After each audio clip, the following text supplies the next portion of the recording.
जय माता लक्ष्मी प्रिय भक्तों, हम लोग अक्सर खाना थोड़ा ज्यादा ही बनाते हैं और फिर कुछ खाना बच भी जाता है। सब्जी या ग्रेवी अक्सर खत्म हो जाती है और रोटी बच जाती है।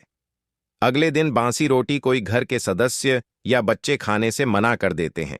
अगर आपके घर में भी ऐसा होता है तो यह जानकारी आपको हिला के रख देगी।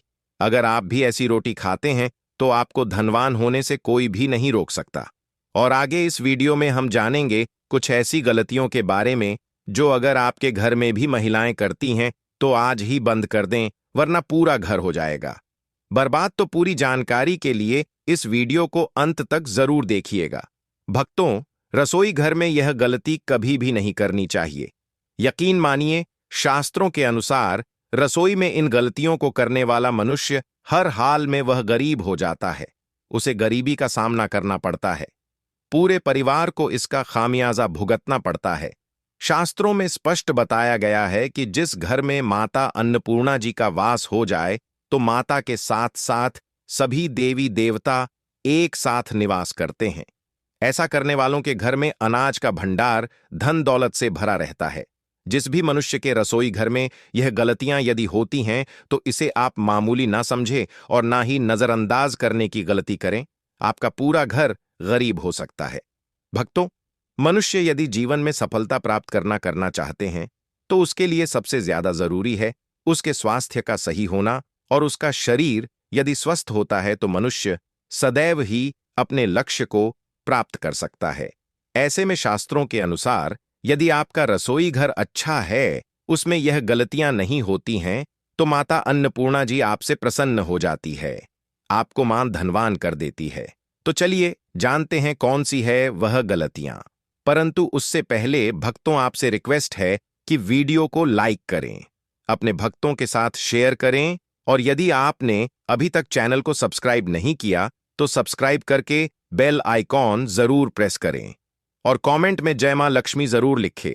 भक्तों, सबसे पहली बात, महिलाएं ऐसी होती हैं जो खाना बनाने से पहले स्नान नहीं करती, हाथ पांव नहीं धोती हैं। रसोई घर में खाना बनाते समय इधर उधर जैसे में या मुंह पर हाथ लगाती है और फिर बगैर हाथ धोए बिना हाथों को साफ किया खाना बनाती है, तो ऐसे में खाना दूषित हो जाता है। इस तरह का खाना खाने पर घर परिवार में बीमारी आती है। माता अन्नपूर्णा जी नाराज हो जाती है। ऐसे घरों में दरिद्रता का वास हो जाता है। ऐसे घर में रहने वाले मनुष्य कामयाबी हासिल नहीं कर पा रहे हैं और राहु केतु का भी बुरा प्रभाव पड़ता है। इसीलिए ऐसी गलती कभी भी नहीं करनी चाहिए। सदैव स्वच्छ हाथों से ही खाना बनाना चाहिए। ऐसा करना माता अन्नपूर्णा को अति प्रसन्न करती है। भक्तों, दूसरी बात, शास्त्र में बताया गया है जहां पर महिलाएं भोजन बनाती हैं वह स्थान स्वच्छ ना हो तो राहु केतु का बुरा प्रभाव पड़ता ही है, साथ ही क्षण भी रुष्ट हो जाते हैं। ऐसे घरों में कमाने वाले मनुष्य पर बुरा असर होता, पूरा हर धीरे धीरे निर्धनता का शिकार होता चला जाता है। इसीलिए रसोई घर सदैव साफ सुथरा रखना चाहिए और गंगा जल से छिड़काव जरूर करना चाहिए। ऐसा करने से माता अन्नपूर्णा आकर्षित होती है और आपको आपके हर कार्य में कामयाबी मिलेगी। साथ ही उसके परिवार के हर सदस्य को उनके काम में कामयाबी मिलती है। भक्तों, तीसरी बात, अपने घर में धारदार चीज नहीं रखनी चाहिए। इससे परिवार में तनाव बढ़ता है और झगड़े आदि होने लगते हैं। ऐसे में रसोई घर में एक या दो से ज्यादा चाकू छुरी नहीं रखने चाहिए। ऐसे चाकू जिसका आप प्रयोग नहीं करते हैं परंतु आपने अब तक रसोई घर में उसे रखा हुआ है, तो ऐसे ही बेकार परिधि ऐसी चीजें घर में रखने से नेगेटिव आकर्षित होती हैं। इससे काफी बुरा प्रभाव पड़ता है। भक्ति, चौथी बात, रसोई घर के सामने जूते, चप्पल, झाड़ू, पोछा कभी भी नहीं रखना चाहिए। इससे माता अन्नपूर्णा नाराज होती है और पूरे घर को गरीबी का सामना करना पड़ता है। इसे पाप भी माना जाता है। इसीलिए आपको कभी भी चप्पल, जूते या झाड़ू, पोंछा रसोई घर के सामने नहीं रखनी चाहिए, क्योंकि इससे घोर अनर्थ हो सकता है और माता नाराज हो सकती है। भक्तों, पांचवी बात, रसोई घर में खाना बनाते समय में महिलाओं को भोजन झूठा नहीं करना चाहिए। ऐसा करने से माता अन्नपूर्णा जी का पूर्ण अपमान होता है। इससे घर में दरिद्रता का वास हो जाता है और माता लक्ष्मी भी घर से रूठकर चली जाती है।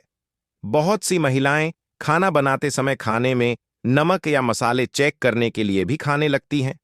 ऐसा नहीं करना चाहिए। शुभता का ख्याल रखें और खाना बनाते समय पूरे खाने को कभी भी झूठा ना करें, क्योंकि ऐसे में उनका अपमान माना जाता है। घर की सुख शांति भंग हो जाती है। इसीलिए यदि आप खाना बनाएं तो सबसे पहले आप खाने को थोड़ा कहीं पर चढ़ दें, थोड़ा सा किसी कन्या को खिला दें, तब भी आप भोजन छक सकते हैं। भक्तों, छठवीं बात, यदि बार बार आपके भोजन में बाल निकल आते हैं, इसे आप मामूली ना समझे। ऐसा माना जाता है कि खाने में बार बार बाल आना राहु केतु का बुरा प्रभाव होता है। ऐसा घर सदैव गरीब का गरीब ही रहता है। खाने में कभी भी बाल नहीं आना चाहिए, क्योंकि यह माता अन्नपूर्णा का सबसे बड़ा अपमान माना जाता है। यह घोर अनर्थ माना जाता है। ऐसे में खाने की शुद्धता भी भंग हो जाती है और परिवार को भयंकर बीमारियों का सामना करना पड़ सकता है। यह भूल कर भी ना करें और खाना बनाते समय सदैव औरतों को अपने बाल बांधकर ही खाना बनाना चाहिए। दो भक्तों, वास्तुशास्त्र के अनुसार कुछ वस्तुएं ऐसी हैं जो रसोई घर में बिल्कुल भी नहीं रखनी चाहिए। इन्हें रखने से परेशानियों में वृद्धि भी होने लगती है। भक्तों, सातवीं बात, शीशा घर को सुंदर रखने के लिए कुछ लोग किचन में शीशा लगा देते हैं, परंतु वास्तुशास्त्र की माने तो रसोई घर में शीशे का प्रयोग नहीं करना चाहिए। ऐसा इसलिए क्योंकि किचन में चूल्हा अग्निदेव का सूचक माना जाता है। यदि शीशे में अग्नि का प्रतिबिंब दिख जाता है तो घर में अशुभ माना जाता है। इसके कारण घर में कलह क्लेश बढ़ने लगते हैं। इसी के साथ साथ घर की आर्थिक स्थिति भी बिगड़ने लगती है। तो यह गलती आप ना करें। नंबर 2, गूंथा हुआ आटा। कई बार महिलाएं किचन में रोटी बनाने को गूंथा हुआ आटा या बचा हुआ आटा फ्रिज में छोड़ देती हैं और सुबह फिर से उसी का प्रयोग रोटी बनाने के लिए करती है। वास्तुशास्त्र के अनुसार यह सही नहीं होता। रसोई घर में गूंथा हुआ आटा रखने से शनि और राहु का नेगेटिव प्रभाव पड़ने लगता है। इसी कारण से जीवन में अनेक प्रकार की समस्याएं होने लगती हैं। भक्तों, आठवीं बात, टूटे कई प्रकार के बर्तन प्रयोग होते हैं। टूटे हुए बर्तन ना रखें। रसोई घर में कुछ बर्तन ज्यादा प्रयोग होने के पश्चात टूट जाते हैं, परंतु कई बार कुछ हद तक टूटे हुए बर्तन का प्रयोग करते ही रहते हैं। वास्तु के मुताबिक यह अच्छा नहीं माना जाता। रसोई घर में कभी भी टूटे फूटे बर्तनों का प्रयोग नहीं करना चाहिए। इससे परिवार के सदस्यों के बीच मतभेद में वृद्धि होने लगता है। चलिए अब जानते हैं कि बांसी रोटी खाना आपके लिए कैसा है। भक्तों, खाना जब भी बांसी हो जाता है तो हम उसे फेंक देते हैं। शायद आपने कभी भी नहीं सोचा होगा कि बांसी खाना भी आपके लिए अच्छा हो सकता है। ऐसे में जाने बांसी रोटी आपके स्वास्थ्य और भाग्य पर क्या असर डालती है, जिसे जानकर आप भी चौंक जाएंगे। भक्तों, आपको बता दें कि बासी रोटी पाचन तंत्र के लिए चमत्कार से कम नहीं है। बासी रोटी तन को दुरुस्त बनाती है। बासी रोटी में फाइबर की प्रचुर मात्रा पाई जाती है। खाने में फाइबर की अधिक मात्रा पाचन में सहायता करती है। बासी रोटी से पेट फूलने की समस्या, गैस की समस्या और कब्ज की समस्या से राहत मिल सकती है। इसीलिए भक्तों, बासी रोटी आपके लिए वरदान है। इसका उपयोग जरूर करें। वहीं यदि शास्त्रों की माने तो भोजन वैसे तो ताज़ा ही खाना चाहिए, परंतु जब तक भोजन खाने लायक है, खराब ना हुआ हो, तो उसे कभी फेंकना नहीं चाहिए, क्योंकि यह भोजन का अपमान है। ऐसे में जो मनुष्य बांसी भोजन को फेंकता नहीं है और उसे ग्रहण करके सम्मान देता है, तो ऐसे मनुष्य पर माता अन्नपूर्ण सदैव प्रसन्न रहती है। परंतु इसमें एक बात का ध्यान देना बहुत ही आवश्यक है। बासी रोटी को जब भी आप खाएं या छोटे बच्चों को दें तो पहले आप उसे अच्छे से चेक जरूर कर लें। यदि बासी रोटी में से रेशियो निकल रही है तो आपके बच्चे की जान जा सकती है या आप बीमार भी पड़ सकते हैं। बासी रोटी भले ही किसी चमत्कार से कम ना हो, परंतु लंबे समय तक बासी रोटी घर में रखना जहर के समान मानी जाती है। इसीलिए रेशियो वाली रोटी कभी भी ना खाएं। अब भक्तों, आपको पूज्य गुरुजी द्वारा बताया गया उपाय बताने जा रहे हैं। प्रभावशाली चमत्कारिक उपाय है जो कि आपकी किस्मत को चमका देंगे, आपको लाभ शुरू करते हैं। भक्तों, सनातन परंपरा में गाय माता गंगा और गायत्री का बहुत ज्यादा धार्मिक महत्व है। मान्यता है कि गौ माता के शरीर पर 33 कोटि देवी देवताओं का वास होता है। गौ माता की पूजा करने वाले जातक पर इन सभी देव देवताओं की कृपा बरसती है। गौ सेवा से न सिर्फ इस जन्म के बल्कि पूर्व के भी दोष दूर हो जाते हैं। हर एक सुबह जब आपके घर में भोजन बनाना प्रारंभ हो तो सबसे पहले बनाई गई रोटी को आप गौ माता के नाम से निकाल दें और भोजन करने से पूर्व गौ माता को इस रोटी को खिलाएं। यदि संभव हो तो काली गाय माता को खिलाएं, या यदि काली गाय माता ना मिले तो सफेद गाय माता को भी आप खिला सकते हैं। आपको बता दें कि गाय माता को आप भी रोटी बनाएं, प्रतिदिन ताज़ी रोटी ही बनाएं।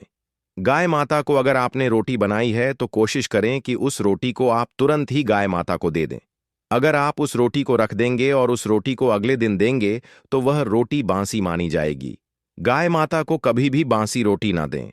इससे घर में नेगेटिव एनर्जी वॉश करती है और जो भी काम आपके बनने वाले होंगे वह काम भी आपके बिल्कुल भी नहीं बनेंगे। इससे आपके घर में हमेशा हमदर्द देवता का वास रहेगा और आप जिस भी काम उस काम में आपको हमेशा असफलता ही हाथ लगेंगी। इसलिए कोशिश करें गाय माता को रोजाना ताज़ी रोटी बनाकर खिलाएं और रोटी को बिल्कुल ना रखें। उसी रोटी गाय माता को ना दें और साथ ही साथ सड़ी गली चीजें गाय माता को नहीं खिलानी चाहिए। घर में कोई फल है, कोई सब्जी है, सड़ जाए तो लोग क्या करते हैं? गाय माता को देते हैं नहीं। ऐसा नहीं करना चाहिए। ऐसा करने से यदि आप गाय माता को खिलाते हैं तो आप पाप के हकदार हो तो हैं। आप बिल्कुल सड़ी गली चीजें गाय माता को ना खिलाएं और साथ ही साथ अब आटे की 11 लोइयां बनाकर उनके ऊपर हल्दी लगाएं। इसके बाद गाय को खिलाएं। हर एक लोई को खिलाते समय गाय माता के सींग पर आप हाथ फेरे, पीठ पर हाथ फेरे, मस्तक पर हाथ फेर रहे हैं। गाय माता के अब चरणों का स्पर्श करें। भक्तों, ऐसा करने से आपके समस्त काम बनने लगेंगे। जो दुख का समय चल रहा है वे भी खत्म होगा। आपके जीवन में खुशियां ही खुशियां होंगी।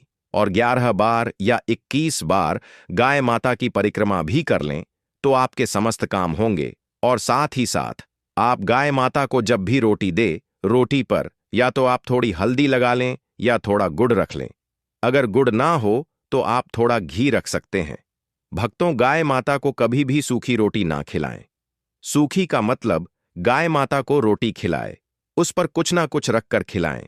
हल्दी रख लें, गुड़ रख लें, मिश्री घी या जो भी रख लें, मतलब खाली नहीं खिलानी है। इतना करने मात्र से आपके जीवन के सभी दुख दर्द समाप्त हो जाएंगे। भक्तों, हमारे घरों में पूजा घर का निर्माण एक अनिवार्य पहलू है जिसमें हम अपनी आस्थाओं और विश्वासों को व्यक्त करते हैं। इस पूजा घर की सजावट और उसमें रखी जाने वाली वस्तुओं का चयन बहुत महत्वपूर्ण होता है। यह न केवल हमारे धार्मिक अनुष्ठानों को प्रभावित करता है बल्कि घर के वातावरण को भी स्वस्थ और सकारात्मक बनाता है। इस वीडियो में हम आपको बताएंगे कि पूजा घर में कौन सी वस्तुएं रखना शुभ होता है और कौन सी वस्तुएं नकारात्मक ऊर्जा को आकर्षित कर सकती हैं। भारतीय धार्मिक शास्त्रों और वास्तुशास्त्र के अनुसार पूजा घर में रखी जाने वाली वस्तुएं न केवल धार्मिक अनुष्ठानों को पूरा करने में सहायक होती हैं बल्कि वे घर की पवित्रता और सुख शांति को भी बनाए रखती हैं। भक्तों, भले ही मर जाना परंतु भूलकर भी माचिस के अलावा यह 5 चीज अपने घर के मंदिर में भूलकर भी नहीं रखना चाहिए। आज हर घर में एक मंदिर बना होता है और जो भी मंदिर में सभी सामानों को व्यवस्थित रूप से रखता है और आपको पता है कि मंदिर में क्या रखना चाहिए और क्या नहीं रखना चाहिए, तो ऐसे में आपके घर की तरक्की होगी। आपका घर परिवार सुख समृद्धि और माता लक्ष्मी का आशीर्वाद सदा बना रहेगा। और जिस भी घर के मंदिर में गणेश जी की मूर्ति या तस्वीर या फोटो रखी हुई है तो उसे घर परिवार के किसी भी सदस्य को इस वीडियो को जरूर देख लेना चाहिए और हाथ जोड़कर निवेदन है कि वीडियो को आज और अभी ही देख ले, वरना परिवार बर्बाद हो जाएगा। अपने परिवार को बर्बाद होने से बचा लेना। यह एक ऐसी जानकारी है जो अधिकतर गुप्त जानकारियां होती हैं जिन्हें आपको कोई नहीं बताता है और जिन्हें पता होता है उस घर के परिवार में सुख समृद्धि और वह घर परिवार के सभी सदस्य धनवान बनते चले जाते हैं। भक्तों, आप में से किसी भी मनुष्य ने या इंसान ने टाइम निकालकर यह वीडियो पूरा देख लिया तो समझ लेना उस घर में सुख शांति के साथ साथ माता लक्ष्मी सदा के लिए घर में प्रवेश कर जाएगी। आज भी इस आधुनिक समय में कई ऐसे लोग होते हैं जो घर के मंदिर के सामने कई ऐसी हरकतें कर देते हैं जिसकी वजह से उसे घर परिवार में दुखों का पहाड़ टूट जाता है। आप देख पा रहे होंगे ना, यह वह लोग हैं जो अपने घर के मंदिर के सामने गलत संबंध बनाते हैं, और भक्तों साथ ही कुछ ऐसे पति पत्नी होते हैं जो कि घर का कोई स्थान नहीं देखते हैं। जब मन करे जब पति के साथ संबंध बनाना शुरू कर देती है। आज भी घर परिवार में ऐसे ऐसे पति पत्नी रहते हैं जो कि ना तो समय देखते हैं और ना ही कोई सा स्थान देखते हैं, पर हम संबंध बना रहे हैं, कुछ भी नहीं देखते हैं, और जो इस तरह की हरकत करता है उसका घर परिवार बर्बाद हो जाता है। और वीडियो को छोड़ने से पहले घर में जो अपने मंदिर बनाकर रख रखा है ना, उसमें से यह चीज बिल्कुल हटा देना। इसीलिए ध्यानपूर्वक देखना। हम क्या बताने जा रहे हैं आपको। आज अगर आपके घर में मंदिर है और आप भगवान की पूजा करते हैं तो आज यह वीडियो अपने मंदिर के लिए, अपने भगवान के लिए जरूर देख लेना। गलती से भी इस वीडियो को छोड़ मत देना, नहीं तो आपका घर पूरा बर्बाद हो जाएगा। वीडियो को हल्के में लेने की भूल बिल्कुल भी ना करें, नहीं तो घर में ऐसी गरीबी आएगी कि आपको खाने के दाने नसीब नहीं होंगे। आज नहीं तो कल, कल नहीं तो परसों, एक ना एक दिन तो यह वीडियो आपको जरूर ही देखनी पड़ेगी। तो हो सके तो बर्बाद होने से पहले ही इस वीडियो को देख लेना। घर परिवार बर्बाद होने से पहले ही बच जाएगा। आज भी भारत में ऐसे ऐसे कई लोग रह रहे हैं जिन्होंने अभी तक घर के मंदिर में से यह 3 चीजें हटाई नहीं है, और कुछ ऐसे भी लोग हैं जो घर का मंदिर को अपने बेडरूम में ही बना रखा है। ऐसे में कई पति पत्नी ऐसे हैं कि बेडरूम में ही अपने घर का मंदिर और बेडरूम में ही एक साथ पति पत्नी सोते हैं। कहने का मतलब यह है कि जिस कमरे में पति पत्नी एक साथ रहते हैं, एक साथ सोते हैं, एक साथ खाते हैं और भक्तों एक साथ रात में संबंध बनाते हैं, और जरा सोच कर देखिए, आपके बेडरूम में भगवान जी का मंदिर है और आप भगवान जी के मंदिर के सामने ही संबंध बनाना शुरू कर देते हो, और भगवान जी के मंदिर के सामने इस तरह की हरकत करना बहुत गलत है। हम हाथ जोड़कर आपसे बोल रहे हैं कि कभी भी अपने बेडरूम में हो सके तो मंदिर नहीं बनाएं। हम ऐसे नहीं बोल रहे हैं कि पतिप को संबंध नहीं बनना चाहिए, बल्कि हम आपसे यह बोल रहे हैं कि पतिप को संबंध बनाना चाहिए, परंतु घर के मंदिर अलग होना चाहिए। भारत में शायद ही कोई ऐसा घर होगा जिसमें पूजा घर नहीं होगा, और पूजा घर वह स्थान होता है जहां से घर में सकारात्मक ऊर्जा का संचार होता है। इसलिए आपका पूजा घर वास्तु के हिसाब से ऐसा होना चाहिए जो आपके घर में सकारात्मक ऊर्जा का संचार बेहतर तरीके से कर पाए। अक्सर आप लोगों ने देखा होगा, हम पूजा घर में भगवान की मूर्तियां रखते हैं, परंतु पूजा घर में कुछ ऐसी भी चीजें रख देते हैं जिसकी वजह से घर तरक्की करने की बजाय नीचे डूब जाता है। अक्सर लोगों को गलतफहमी हो जाती है। कुछ लोग होते हैं ऐसे जो वास्तुशास्त्र को हल्के में लेते हैं और घर में रखी चीजों को जहां पर रखना चाहिए वहां पर नहीं रख पाते। आजकल के इस जमाने में जो भी महिलाएं शादी ब्याह रचाकर हमारे घर में नई बहू बनकर आ रही हैं, उन्हें ना तो वास्तुशास्त्र का ज्ञान है और ना ही मंदिर में क्या रखना चाहिए, क्या नहीं रखना चाहिए। मंदिर के सामने ऐसी हरकतें बिल्कुल भी नहीं करनी है। इन सभी का आज के इस जमाने में नई महिलाएं जो हमारे घर आ रही हैं, उन्हें इन बातों का बिल्कुल भी ज्ञान नहीं है।